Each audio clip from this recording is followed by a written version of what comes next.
sort of Sodan, a whole bunch of different things. So yeah, as I said, Dragon's Lair, of course, and lots of different things. Insurrection for StarCraft and all sorts of things. Age of Empires. Um, those are like, as far as gameplay goes, you know, the Age of Empire type products are the type I'm likely to spend the most of my time playing. And I still play Minecraft with my kids. In fact, the 1.2 update came out this week, and I did lose a little bit of development time having to check it out. That's awesome. What are some of your favorite games? Oh, gee, my favorite games. Yeah, that's again, I can't help but look at video games professionally as well as personally. So, I really do think that Minecraft is a special game because it's so approachable for everybody, and the ecosystem aspect of it with mods and and packs that people make and things like that, and that you can play it in so many different ways. That it can be a very casual, creative game, or people together working on things together, or people in competition doing battles. So I think those kinds of games just have incredible value to the people who play it. Again, because they last forever, right? And they're constantly evolving and getting better. It's my opinion that some of those games will never die. I used to play and was pretty, I would say, addicted to World of Warcraft in the early days. That's for sure. Wow. You do a lot of wow. Yeah, I had Hold a on, very hold on. Horde or Alliance? yeah, I had a very high level druid character that I don't want to talk about. In fact, why did you get me on this subject? Now I'm thinking about it. All the Wow. abandoned assets and so forth. Fulia, were you on Horde or Alliance? Is the real question. Horde. Oh, Horde. Nice. You're a Tauren druid, huh? Yep, that's right. Wow. All right, we're digressing here. We're digressing. No, this is a good digression. This is good stuff. I didn't know this about Fulvio. Well, and I worked in the I wrote a role playing game, tabletop role playing game, because I got to work with Tom Clancy, and met a lot of authors. And, Whoa, that's awesome. Yeah, and got the writing bug, and I think some of the internal people in Catbotica know I wrote a novel, and but I really enjoy sort of the background story development aspect of that kind of stuff as well. And my personal subject matter leans more towards the the cyberpunk high tech stuff, but I'm able to appreciate just about everything. So I think Way of Jin is a massive Tom Clancy fan. Is that right? Yeah, I used to devour his books. So one of the fun facts about me is, when I was a kid, I used to travel to Korea, and this is back in the day when there was like a layover in Alaska. So these flights were like, I don't know, 18, 20, something 24 hours long or something like that. And even in Korea, like, as a kid there, not having any real friends or like not even have connections over there, we used to have to buy the biggest books possible in English to read to keep ourselves entertained in Korea, because then like books were very expensive in Korea and there was no internet or anything. The TV stations would go offline at like 9 p.m. or something. This is talking way back in the day. So we would buy the thickest books we could possibly find. And Tom Clancy was one of those authors who had really big books. But I was a big military fiction buff, so I read a lot of those books. I think one of my favorites was Flight of the Old Dog. I don't know if you remember that one. Yeah, I have a couple of signed copies I can forward your way, because, like I said, I got to meet Tom Clancy a few times when he was setting up Red Storm in that's awesome. Raleigh, North Carolina.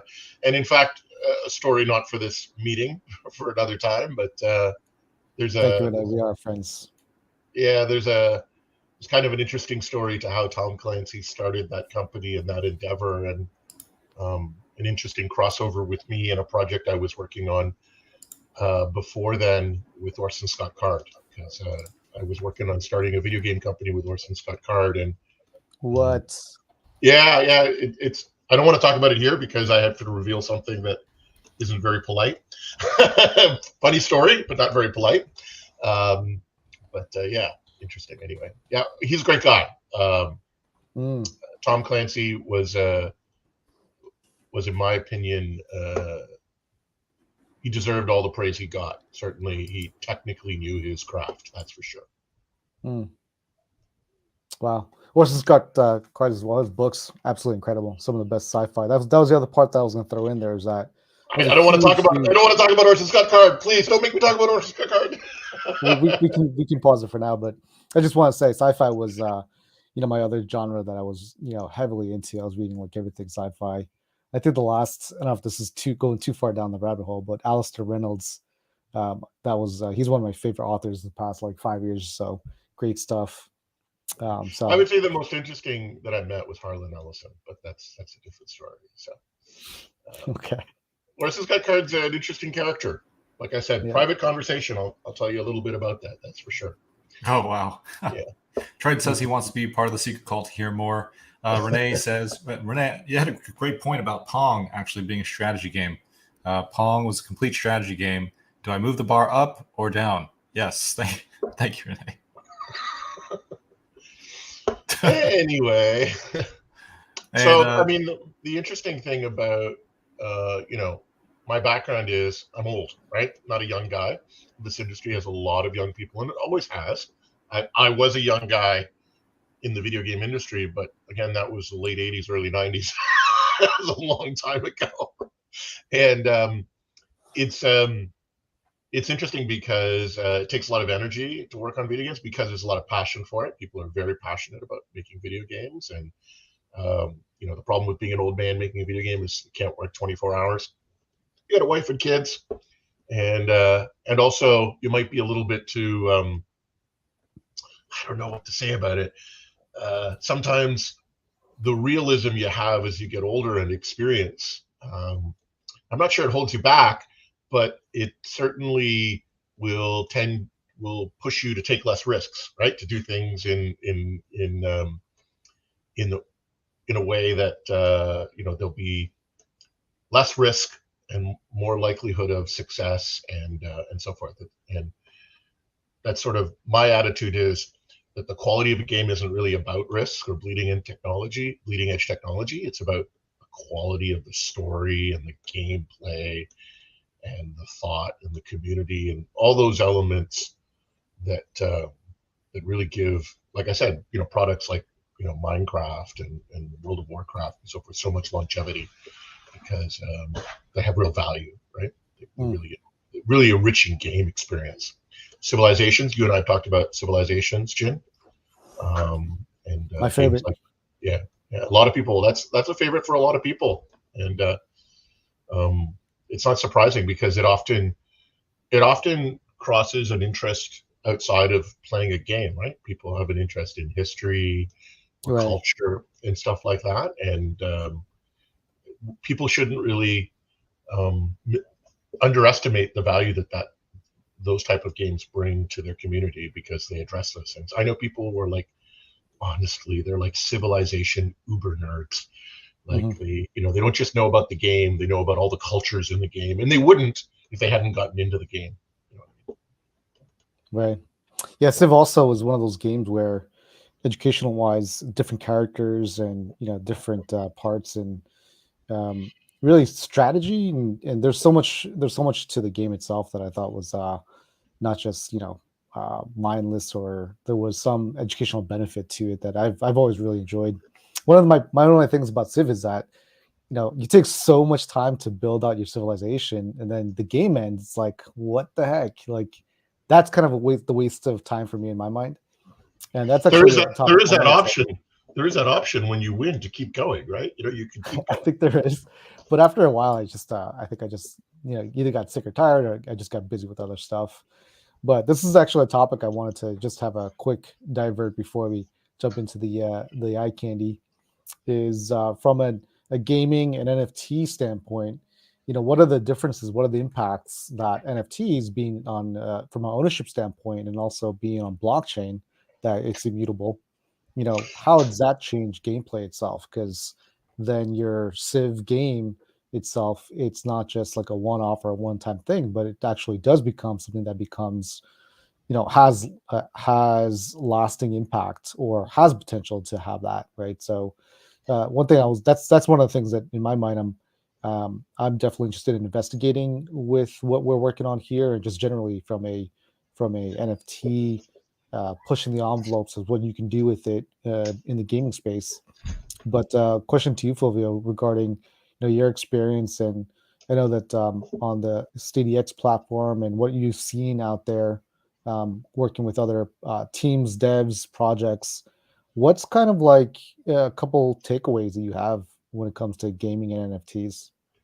Well, I think there's a very natural fit between NFT and gaming. First of all, they some things get brought into the blockchain space kicking and screaming, in the sense that they don't Mm, really belong there. They're better off being traditional database applications and so forth. But there is some very philosophical and architectural uh, synergies between NFTs and gaming.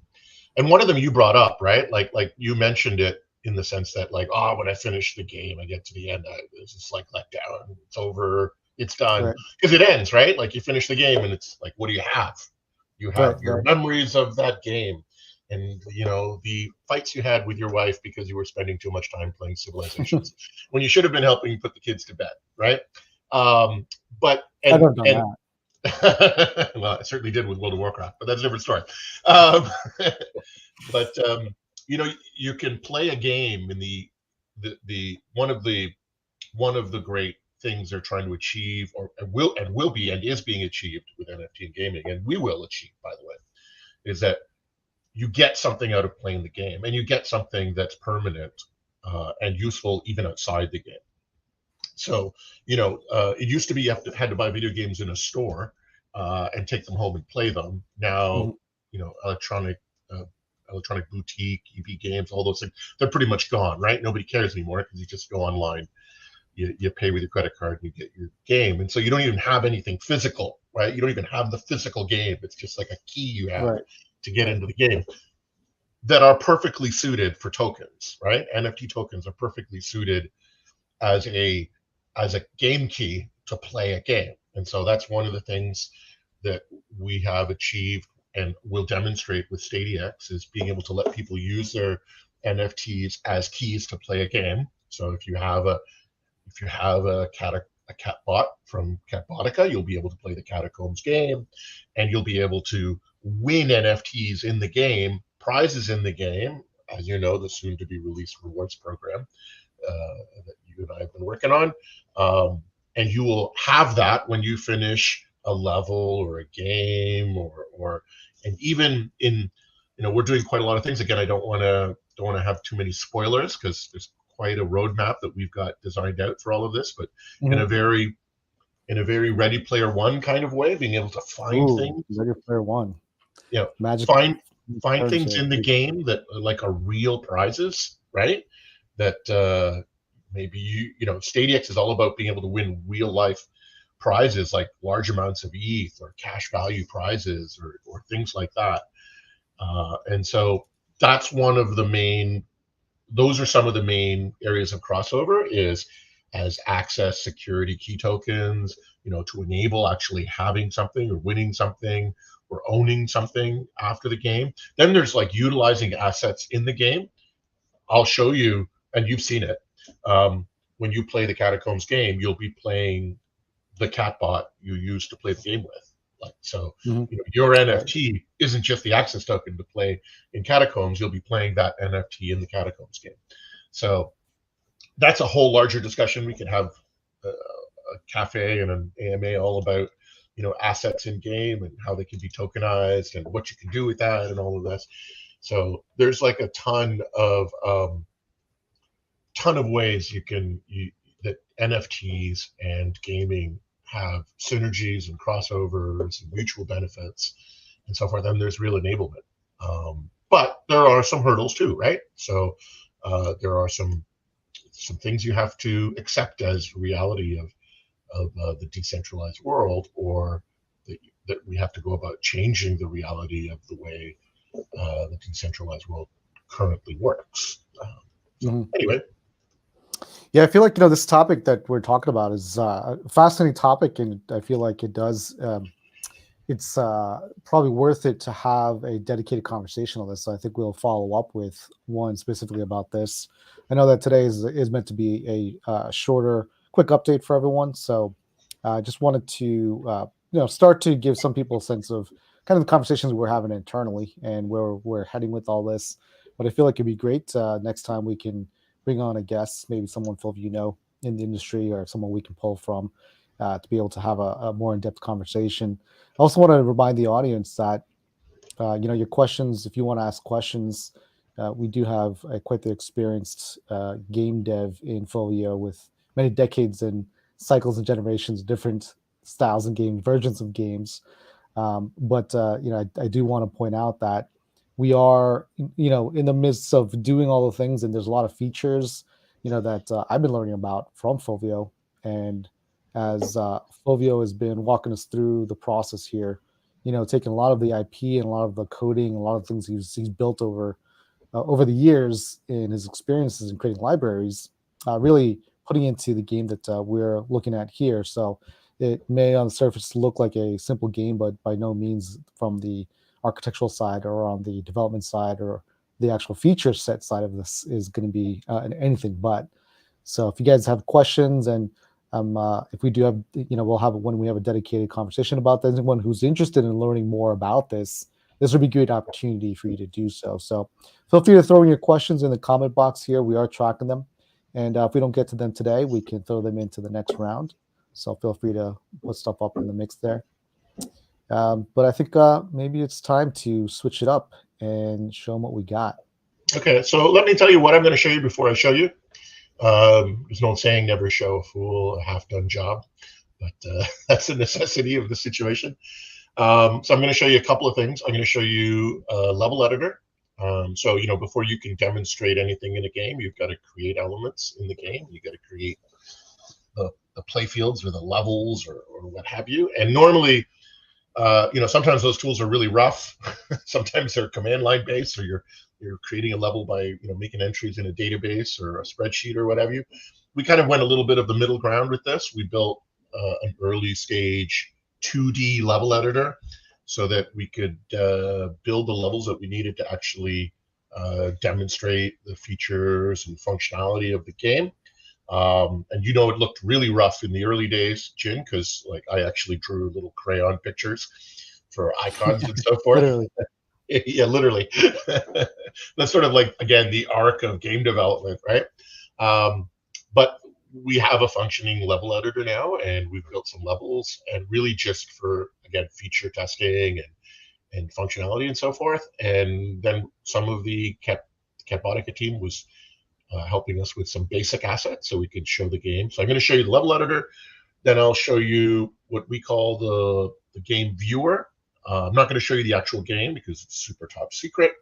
And there's a lot of functionality that's being added to it, but you'll get a sense of how the game will work and how it will function. So the level editor is 2D. The viewer in the game is a real 3D game. Everything, all the technology on the, let's say, the client side or the user side, whether the user's on the development team or the user's a Catbotica owner, you will be able to play through a browser. So no download, no install. We don't care whether you're Mac. We don't care whether you're PC.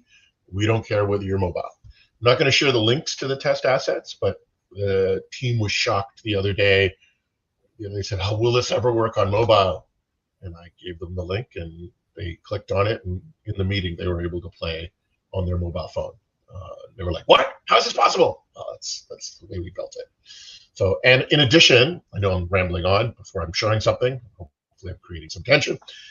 It's entirely secure. So even though everything is deployable via browser over the web, you don't have to worry about someone being able to hack the game because because the game viewer is on their local browser. I'll go out on a limb. I rarely say this. Okay, I'll say the next. It's nigh impossible. It really can't do it because the game logic isn't in the viewer. The game logic's in the backend server. So because you will be able to win prizes in this game and juicy Catbotica reward points. And so I will share my screen and show you some of the stuff now, and hopefully you'll get a sense. So this is the Catbotica level editor. And again, very simple, basic thing. There's a bunch of tiles you can use to build up levels. And there's more and more tiles over time. They're actually all GLBs, objects with 2D images and with JSON files that describe their behavior and what they do. And then you can place objects in a level, and then that level is a level in the game, with some extra stuff that we can add. And it looks pretty yucky right now, but the reality is the levels are full 3D. That level I just showed you in the level editor. This is inside of a browser being accessed from a test game server, and you'll see it's a catbot there right in the game, and depending on which catbot you own when you enter the game, you will see that catbot in the game. And you can wander around in a maze, you can interact with the maze. There's many different modes. I'm not going to show all of them. We simply haven't made all the decisions yet as far as what the default view of the game will be, as far as where the camera will be and so forth. But you basically can go around and you can interact with the maze, so you can push blocks to get at other parts of the maze. As you can see, the light changes when you move near objects and so forth. These objects right now aren't animated, but all the objects will be animated. So, chests open and close, magma blocks pulse with energy. When you move magma blocks near ice blocks, they melt. There'll be little creatures who come at you in the maze. Again, all based on the IP that Rawls is working on. And he'll be, I guess we will be revealing more and more of these cool snapshots about, what you'll be able to do in the game. And so this level here is very small, little tiny test level. You can make levels as big or as small as you want. This is a much larger level. Well, if you're able to show the other replicat. I don't want to. I can. You've seen me do it. I don't want to do it right now because I don't want to reveal the URL where all this stuff is kept. I don't want my server to be flooded by Catbotica fans trying to get sneak peeks. Gotcha. But yeah, essentially, right now, the way the viewer works right now, you basically just tell it the catbot number you want to play with. But the way it will actually work is when you get to the game, you'll have to connect your wallet, and it'll give you the option to play with any catbot you've got in your wallet, right? And then that catbot becomes the catbot in the game, and you'll be able to. It'll be animated as that catbot, right? So, and we are going to have to make some. I'm rambling on all sorts of different topics. We're going to have to make some asset changes to the catbots that are currently deployed. Because, for instance, there's some catbots that are in a box. They're very rare and they're very valuable, but they probably will have to poke their feet through the box to walk around. Or maybe they'll step out of the box at the beginning of the maze and walk around in the maze, leaving their box at the starting position in the maze. This is a sample of a maze that has no roof. So I think Grant was talking earlier about, or someone was asking about whether they'll be in big caverns. Some of these will be in big caverns. Some of these will be in closed off caverns. There'll be more cave-like walls all around you, and you'll actually see the roof above you. And when you have the camera view from above, you'll see through the rock, so that you can see where you are in the maze, and all that kind of stuff. There will be stalagmites and stalactites and even fog and cloud effects and all that kind of stuff. Um, Let me sort of explain. So, we have a lot more objects, and this is just a little test maze we built just to demonstrate how a lot of the gameplay works. It's based on an old Sotokan style game where you can move blocks, and then right now in this particular level you can just move the blocks, but if you push the lava block near the ice block melts. There's all sorts of really cool things. There's like holes in the ground you can push blocks into so that you can cross over. Wait, I loved that. Like, I just saw that block do a little like gleam.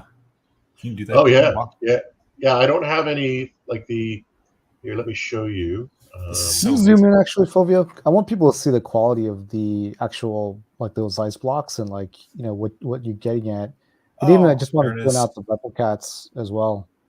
The Repliclat is actually the actual file Yeah, you can that see that. GOBs You that can we're see that preparing. the light actually gleams off the That's Yeah. so cool. surfaces of the objects, and it matters what your catbot is. If your catbot has um, lights coming off of it, then that'll reflect off of the objects.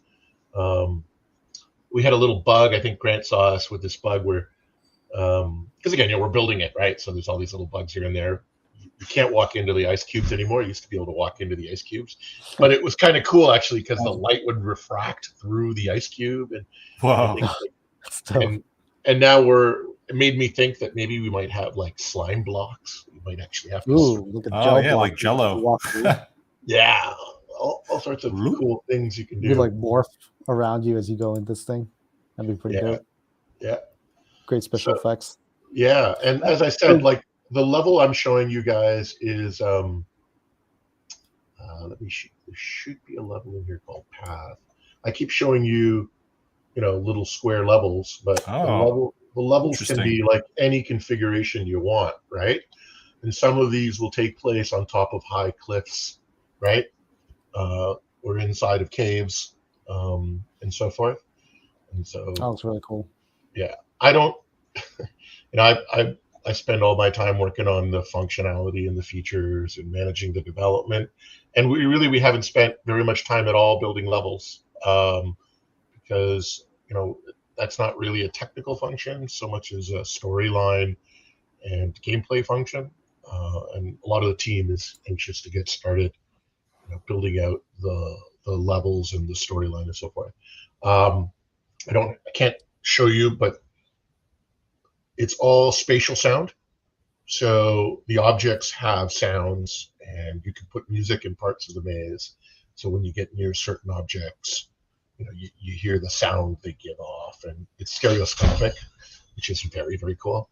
And a lot of mood type effects like that. In addition, I'm not sure if I want to save some stuff to reveal maybe later as the development process proceeds, but these very, very cool lighting features integrated into the game. So yeah, I think that's all I want to show for now. I mean, we really haven't decided how we're going to allow the player to change and utilize the camera, because you can of course move around this is not a good example, but you can move around the camera in many different ways. You can make it so that the camera actually turns with the player as it goes through the maze and so forth, right? There's some more lighting effects off of the shiny blocks. And I haven't put any of the animated blocks in this demo version. Again, save it for a different AMA later on. Awesome. Super exciting. I was so cool to see everything start to come together. A couple things I wanted to showcase is, actually, if you can keep that up, Fulvio. Sure. If you can keep up the screen up. Was just wanted to comment on especially on the replicats and the time that we spent to build out and create the replicats at the quality and level that we were doing, and how we were setting up from the art generator, where if we have changes to the basic models or changes we need to make, our system is set up and designed so that we can do that globally and also locally. And so many things like the box, that Fulvio mentioned, or as you can see right now, the lighting on this guy is not, it's not the kind of lighting that we typically show will effect wise. But a lot of those effects can come in. And even this game player, or the viewer, I should say, that file that he's walking around with is actually the full-on GLB file. So I think it was like 40 megs or something like that. So a really large file, which Yeah, gives the way the system will work, and that is that your NFT really does contain the information about the asset in the game. And again, when you use the NFT to play the game, you're granting access to that asset.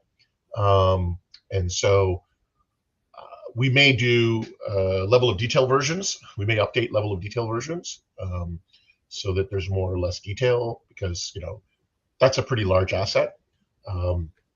But it's all entirely dynamic, and so there's not a very large vocabulary or dictionary of blocks right now in the game, but we built it to support literally 10,000 blocks. So the game will look. This is like, I think, less than 10 blocks, right? There's a very few numbers being used in these little test levels, but the set will be enormous, and hopefully it'll look really rich and really detailed.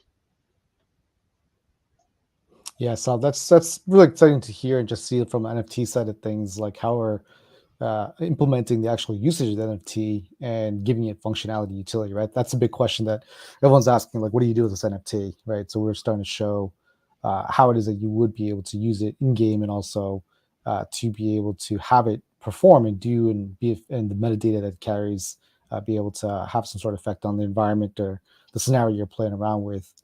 And there was one other part to this from the level editor side of things is, one of the big things for us is we've been working really hard on creating the content, but also start to building out the tools and the resources so that creators like yourselves and the holders can come in and start participating and engaging in the process. So, in the early phases, it's really going to be level editor is just going to be accessible by the team. We'll be creating that.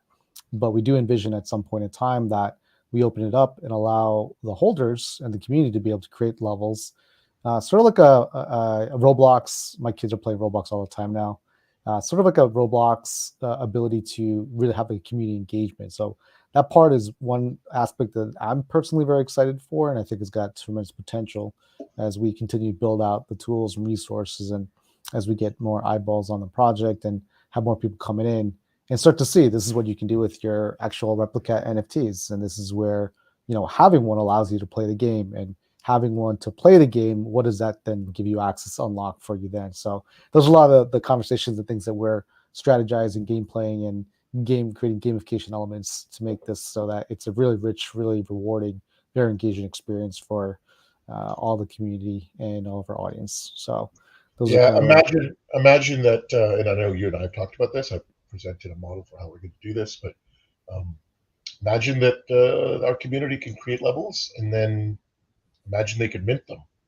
And those levels belong to those community members and can't be minted by other people, and maybe they can even be utilized in some special way. Again, I don't want to promise something we're still designing out, but there's really quite a lot that's possible.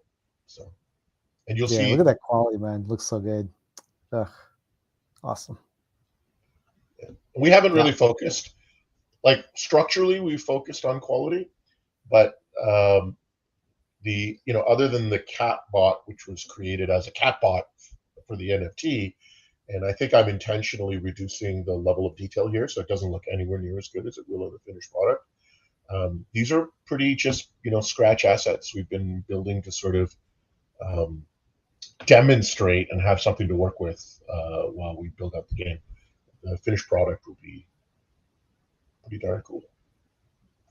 Yes, indeed. So I see that I'm not sure if there's any more questions or comments in the chat section here. But I think that was pretty much, we wanted to keep it a little short for today. Just give you a quick update on what's going on and showcase all this loveliness. We will be back and sharing some more updates for you guys relatively soon. So, any last call for questions or comments in the chat box over here? Anything from Grant, or I'm not sure if Renee is still wants to make a comment or anything. Hold on, guys. Renee, are you there? Are you listening? Let us know in the chat. We need you. We need your wisdom one more time to pick a winner. We don't have too many people in here, so you guys are lucky for tuning in, staying up late at night, because giving that a Catbot and an NV1 today. Renee, are you there? I think it was tied up. Not be available to speak. All right, who wants a Catbot? Let us know in the chat. Let us know. I think he saw that I was drinking. I'm embarrassed actually because I think I had 2 coffee cups going at the same time here, and he probably ran off to Tim Hortons to get his own. Kemi Il is here. Who else? Who else is here? Anybody out there? What about the? Can you the token gating aspect of this? You know, how specific can we get? Because we did mention points, right? I don't want to say too much about it because, as I think you know, and certainly Jin knows, we have a white paper that's soon to be released talking about the reward program and points. And we will leave that for another. I think we'll leave that for another session. But Yes. as far as gating goes, the basic premise of the Catbotica games, this and there's another one in the works, is that you will need Catbotica assets or access NFTs to play the game, and that your score and performance is stored against that asset. So that also gives you the ability to sort of, if you so decide to sell your Catbotica NFT, that goes along with the asset. So Jim was giving that anecdotal story about him playing Civilization. Put all this work into like winning these levels and advancing his civilization. Imagine if like that stayed with his Civilization NFT or account, and then even if he's gotten bored of Civilization, which nobody does, he could have sold that to some new Civilization player, and they could kind of continue where they left off and reap the benefits. And would that be attached to the Genesis Catbot or the Replicat or both? How does that work? That's too specific. Yeah, yes. Too specific. Yes. Yeah. You're going too far down the rabbit hole, bro. whatever we say will end up being a promise, and then someone will try to hold us to it. So nope. Yep. So the score does not reset, asks Cinnamon Panda. The scores. So you'll get a score on every level, and so that gets recorded and maintained relative to the asset, but your overall score, right? Like when you complete a level in other types of games, you get a score for that level, and then you've got like the points you've earned overall. But then again, I don't want to get too much into the rewards program because that's upcoming. Imagine you can spend those reward points. Again, there's something coming on that. So there's preservation or persistence to all the stuff you've done in the game. And I will give a sneak peek about something else that's integrated into the game and built into it architecturally. And that is that the whole game has a spectator mode integrated into it. So you can decide to sort of share how you played a level or the game. And if, let's say, you got the highest score this month on Catacombs, then, people, if you so choose, people could come and see what you did and how you played and all the rest. Excellent. Yep. A lot of those questions we are looking at from a gamification standpoint, how it is that you can actually take that stuff. And again, from an NFT perspective, what's unique about the NFT, the ownership, the tracking, all those things that comes with the blockchain technology that changes the dynamics of when you just play a game in the way it's currently being done. Those are the elements that we are very, very interested in seeing how it is that we can play up on that aspect, because I think that's where really we can push the edges of what gaming is and what it means to today, and where and how the functions of an NFT and all the technology it is can be utilized in a novel way. So that those are the kind of things that I'm super excited for, conversations we've been having. All right. Hapum. And Meow Meow. Meow Meow, who are you in the Discord? All right, who in the chat does not have a Catbot yet? We want to make a new holder, but a new holder that promises to hold this Catbot forever, never sell. Because we've given out some Catbots in the past couple of weeks, and they instantly floor it. And we do not want to see that. We're not going to give out Catbots just for the people to floor them. Come on. Who does not have a Catbot and wants to hold that Catbot forever? Let us know in the chat. Forever. Yes. Camille. Decaf. Oh, that's you. What's up, Decaf? What's going on, Decaf? Good, said Hapum. Will it be able to launch on 2023? Oh, Moon and Life. Moon and Life. There will be a version of it. There will be a version of it that we're going to try to make available in 2023. I'm shy about making commitments about that sort of thing because, especially with a team like ours, it's so dedicated to quality. It'll be ready when it's quality, kind of thing.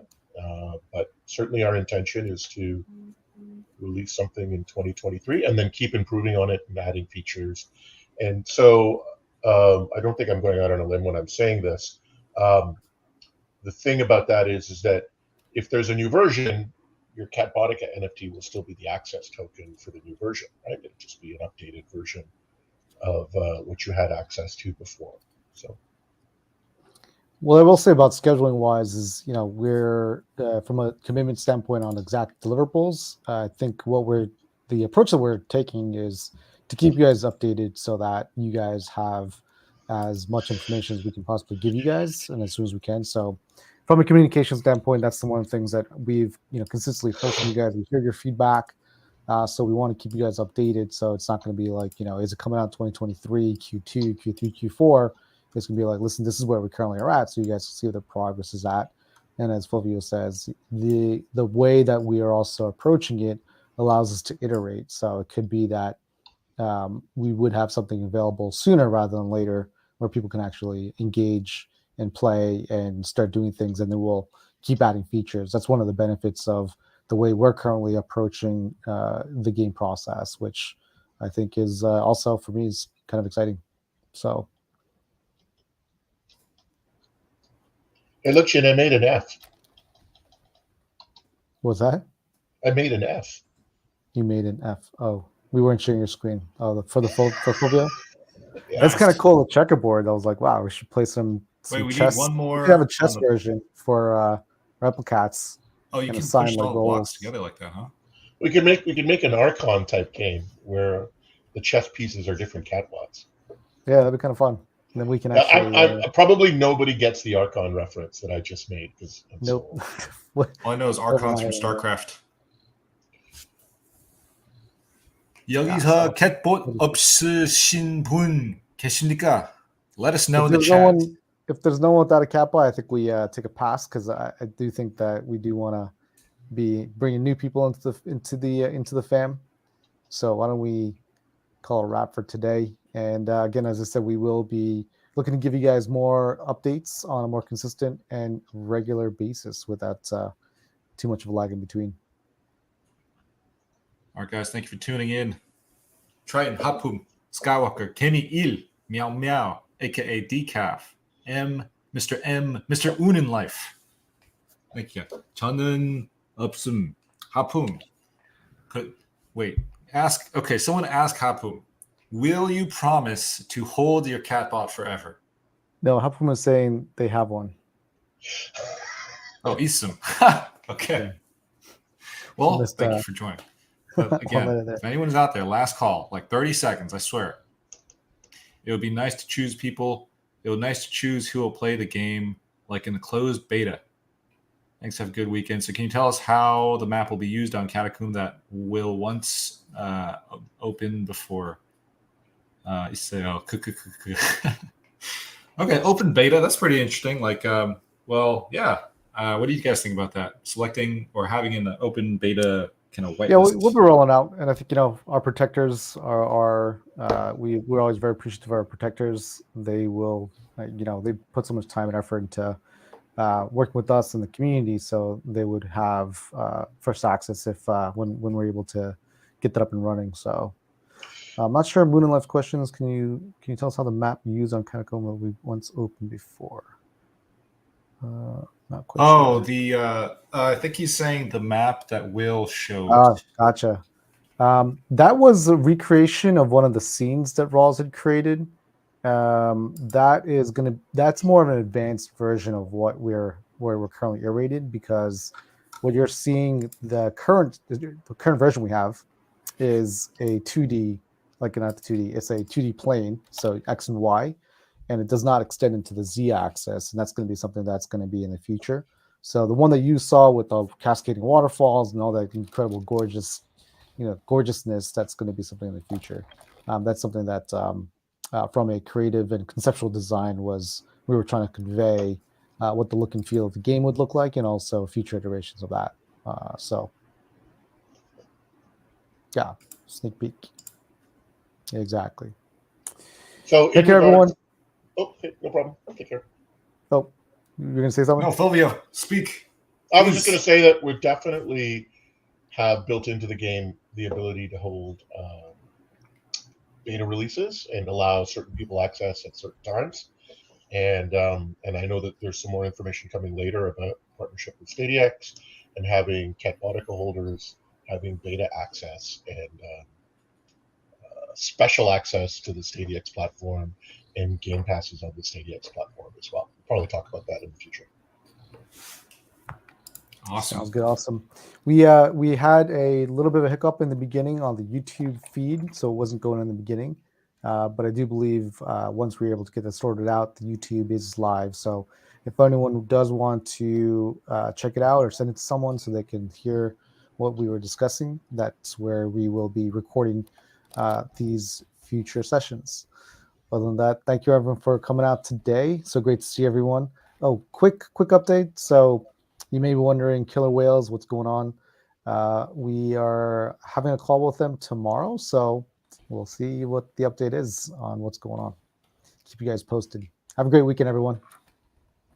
Yes.